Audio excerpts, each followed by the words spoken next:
Hey everybody, welcome back inside another exciting episode of the Stash Report from the Stash Project. Today is May 25th, 2020, and for those of us here in the United States, it is Memorial Day. So hopefully this weekend, while you are possibly out doing things, depending on your state and location, you took a couple minutes to, think and remember those people who paid the ultimate sacrifice so that we can do this goofy little show and all the rest of the stuff that makes the United States what it is, for better or for worse. But for that being said, we have some releases this week. Not too much in the way of kit information per se. Nothing really being announced right now, as it being the end of the month. And we already have the June and July stuff for Hasagawa, so they didn't have anything to really release this month. We do have one sort of teaser update on a kit that's coming out, and it's this. The official "it's on the boat" message from VOLK Kits in relation to their Metro 6R4 rally kits. After 3 months of delays related around shutdowns and whatnot, with COVID-19, they are finally on the water. They've been on the water for actually 10 days now. So by the end of June, they're saying they expect to be able to have it available for sale. Now, I don't know if that necessarily means just through them. For people who don't know, they run a sort of an online hobby shop called Domino Models in Belgium itself that always seems to sell their stuff a couple of days earlier than everybody else. Obviously, it's their own shop. For us here in the United States and other places, your mileage will vary depending on your distributor. We do not have a distributor for VOLK kits here in the United States, which is why it tends to take a little while to get them. There's one online vendor I'm aware of that sadly I cannot really recommend anymore as a place to get things from in a timely fashion, that was carrying VOLK kits, and really, hopefully by the end of June, the mail situation, the shipping situation, will be at least somewhat better than it is right now, which is, at this moment of filming, the exact same way it was last week, with basically FedEx, UPS, and DHL Express being the only way you can get things moved around, unless you either want to wait forever or ship it by a boat or whatnot. The Opal Mantas that I got, I shipped them out of Hong Kong because their price was, when all said and done, ended up being a couple of pennies less than it was to get it from Europe due to the currency exchange. So that is always an option to get through Hobby Easy, as they stock all the VOLK kit stuff. But right now, again, you can't get mail out of Hong Kong unless you want to put it on a boat. So that would then put another, month plus in its transit time to get it to you. But right now, I don't know that you can receive mail from Belgium. I know their postal service was shut down, like Germany's was internationally. So Germany's postal service is back open. I don't know if Belgium's is or not. I don't really, keep my Flemish mail service radar up and going at all times. But hopefully, again, within what amounts to another 30 days, things will have not gotten dramatically worse due to the reopenings. Like, it doesn't fire back up because we all started being around each other again. Hopefully, things will continue to progress through the summer, and we'll be able to get that kit in some form or fashion. Be it from Asia, be it from Europe, in a something resembling, I don't know, timely, because really we don't need any of this stuff, but you know what I mean.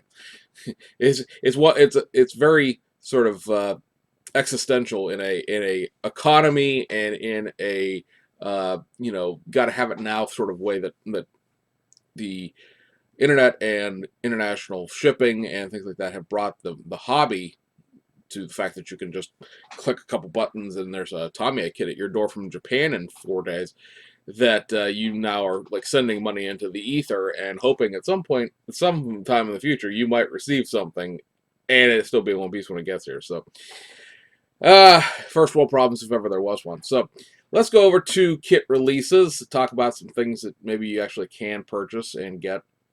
We have one release here domestically, and it is this kit from Salvinas JR, their May kit, the Blue Max Racing 86 Grand Prix 2+2, the All-U-Guard. Antifreeze sponsored car. This is out, doesn't appear to be out wide in the sense of like I haven't seen a whole lot of places selling it, but I do know there are a few. So as far as I'm concerned, that kit is out at this point, and it's not just like the um, prescribed vendors, if you will. Like Mike's Decals has a deal with Salvia's JR because Mike's Decals is the brains behind Power Slide, and Power Slide, of course, provides the decals to Salvino's for the most part. So Mike's tends to get his stuff in first. Why Mike ran an entire run of these that are blank boxes specifically to use with his decals, and of course other people's decals as well. But I've seen vendors outside of him carrying this, so your mileage may vary as to whether or not your hobby shop has this, but most places should be getting it if they don't already actually have it right now. You know, with the holiday weekend, I think people who may have gotten stuff today, you know, they can't because nothing's open. So, or at least the major services, FedEx, UPS, aren't operating unless it's like express mail, and of course, post office is closed on a holiday. So anyway, that kit's back out. Same kit as the other 2+2, the Richard Petty one, just different set of decals involved. And then we go overseas where we have a whole plethora of reissues. We have stuff from Aoshima, we have stuff from Hasegawa, and a kit from Ebro, which is kind of surprising, but not at the same time. Anyway, over at Hasegawa, we got the rest of their May reissues that were, you know, deemed as frontline May reissues. First up, you got this 1990 Toyota Cresta JZX 81 kit. Then you have this, which is the 1988 Toyota Mark II JX81. So these are basically variations of the same car. Technically speaking, you know, one's 2 years newer than the other, but they're both the same platform underneath. The Mark II is considered to be sort of the more luxurious of the two, and that's why it's a pillarless hardtop rather than the other ones being actual sedans. And yeah, they're cool kits. The Mark II actually has an engine with a couple of different options as to how to build it, depending on what generation of Mark II you're building, or what year of Mark II you're building. So it's an engine insert, just the top half of the engine. It literally cuts the fan belts in half and things like that, but it's something, right? And then you have a reissue into the new supercar line of the 2013 Lamborghini Murcielago Superveloce. If I didn't have one of these, I'd buy one just, you know, because the box aren't selling it to me here. But I already have one in the original boxing. Nothing at all changed about this kit, just the same kit, just a new boxing and this new supercar line. And like the other supercars that have their own PE, you have this, which is the supercar 06 PE set for the Murcielago, which includes fabric seat belts. You got some metal stickers, transfer type deal, along with your Fred photo etch for all the girls and the brake faces and things like that. So that's all back out there if you happen to miss out on it the first go around. And then there are 7 sets of wheels that were released this week as well. You have the BBS Type DTM 18 inches, BBS Type R2 and 17 inch, the BBS Type RG in 17 inch, and then you have the granddaddy of them all, the BBS Type LM, and those are in 20 inches. And then we got 3 of the 16-inch wheel sets. These are all the wheels were originally packaged into the 886 Trunos and Levins. You have the Watanabe 8 spokes, the VOLK Racing TE37 Gravels, which I always think is funny because they have a set of Longchamps on the box art, and then you have the Suzuka Brain Longchamp XR4s. So those are all back out on another run as well. Going over to Hasegawa, 2 reissues with new decals this week. First up, you have this, which is the Jaguar XJS TWR race car. Once again, this time it has a set of decals that I've never understood. We talked about this in the actual August compilation video, or August. Whew. Well, apparently I'm ready for summer to be over. In the May compilation video, because these cars were, this is basically like the next to the last race that these cars raced. By 1986, the XJS program was over. Tom Waukesha Racing was focusing on the Ford Sierras. And so these cars went to Japan, and then they went to the Australian Touring Car Championship, which is where they ultimately ended up fading off into obscurity, as by then, there weren't really a reliable race car. They were the thing in 1983 and 84 when they came out because they were so much more powerful than everything else. But over time, regulations and competitors caught up with them. There were two of them entered into the 86 Fuji Intertech race, which was the last race of the Japanese Touring Car Championship in 1986. They sat on the pole and in third place, but ultimately neither car ended up actually finishing the race because of the fact that they were this sort of one-off, and the only time the Jaguar was in JTCC, and the Japanese modeling company that was making this Jaguar, I never understood why they didn't specifically offer this livery package for this car. This livery is different beyond just the number boards from the just Jaguar Racing green color cars that ran in European touring car.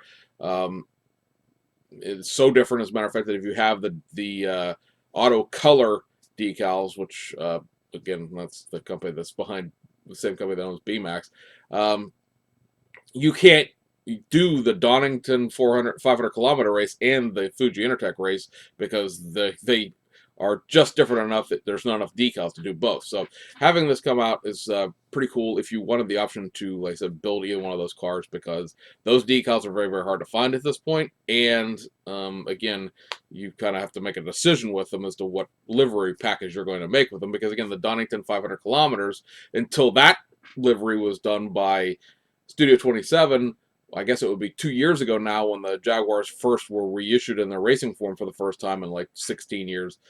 Until that livery came out of Studio 27, there was no way to do that. You had to have two sets of autocolor decals in order to do both. So, at any rate, just a background history nobody cared about there, but anyway, that's out. And then this reissue is out as well. This is sort of the Worth-sponsored 1983 Costa Esmeralda Rally as part of the European Touring or European Rally Championship, and this is the winning car. And yeah, the one sort of difficulty, if you want to call it that, with this, from looking at the instructions, is that the blue stripes are not included. So you're going to have to paint those metallic blue stripes. They do have a color code in the paint callouts for Mr. Color. That's, I guess, close to that, but it's kind of disappointing. But really, that's not a very complicated decal to do. To throw that metallic blue stripe. I mean, I guess technically speaking, it probably would have made them have to go get decals made by Cartograph instead of doing them in-house in Japan to have a metallic blue decal. But at the same time, really, you'll make me try to find a color match to decals. The Worth stuff, the red stripes, all that's all there, but it's a different option for the Lancia 037. Just when you figure they've done everything they can with it, they'll come up with something else. But it really comes down to it. There's a whole plethora of 037s run privateer and factory works. Griffon was a privateer or a semi-works team for Lancia, so there's probably dozens of liveries for this, and they could crank one out every so often. But at any rate, anybody who's been thinking about that one, there's a whole kit with the decals in them now, albeit missing the blue stripe part. And then the last one for this video we have is the Ebro Tamiya compilation kit here. This is the 1968 Matra MS11 British Grand Prix F1 car in big old 1/12 scale. So this is the Tamiya kit. The Ebro additions to this are basically a fret of PE and the decal sheet.